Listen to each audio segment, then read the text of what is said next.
Над брэсцкім тэатрам драмы 14 сцягаў, а гэта значыць, бліжэйшы тыдзень у мясцовых тэатралаў распісаны па гадзінах.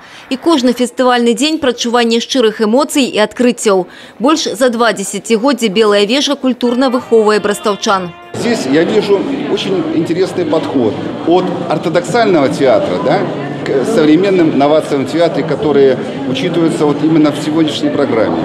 Я думаю, что все-таки в театр надо молодых людей приглашать.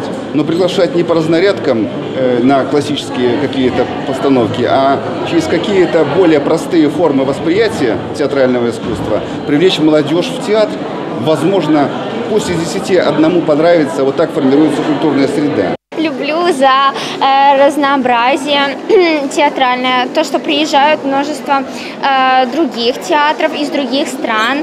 Это очень приятно, что именно в наш город приезжают. За то, что здесь очень интересные постановки, за то, что можно выйти в свет. Это для города Бреста самый, что ни есть, пик искусства, который мы получаем, вдохновляемся и тогда трудимся на благо нашей страны. По фестивальной традиции открыл программу «Айчинный спектакль» неумеручая классика Дуніна Марцинкевича. «Пинская шляхта» у постановцы мэтра белорусской режиссуры Миколая Пенигина.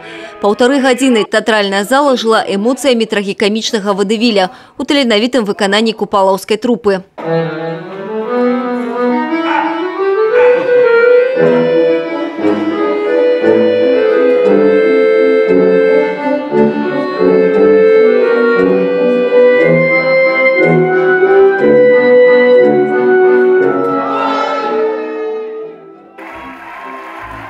Першы фестывальны вечар працягнуўся маналогам споведдзю на тэму радзімы.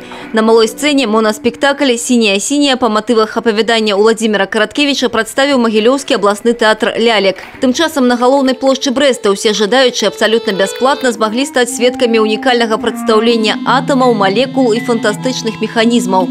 Яркую фантасмагорыю на Белую вежу прывёз вулічны тэатр з Прагі «Воса».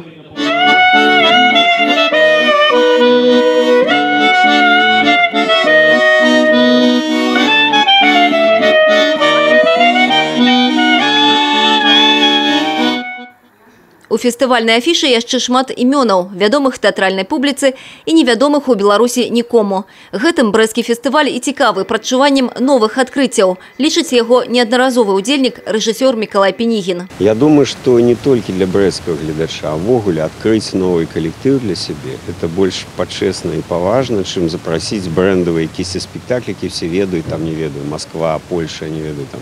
Это просто, это все ведают. А открыть новый коллектив. Молодые, не вельми знакомые, раскрученные. Я думаю, это такая гоноровая роль у фестиваля.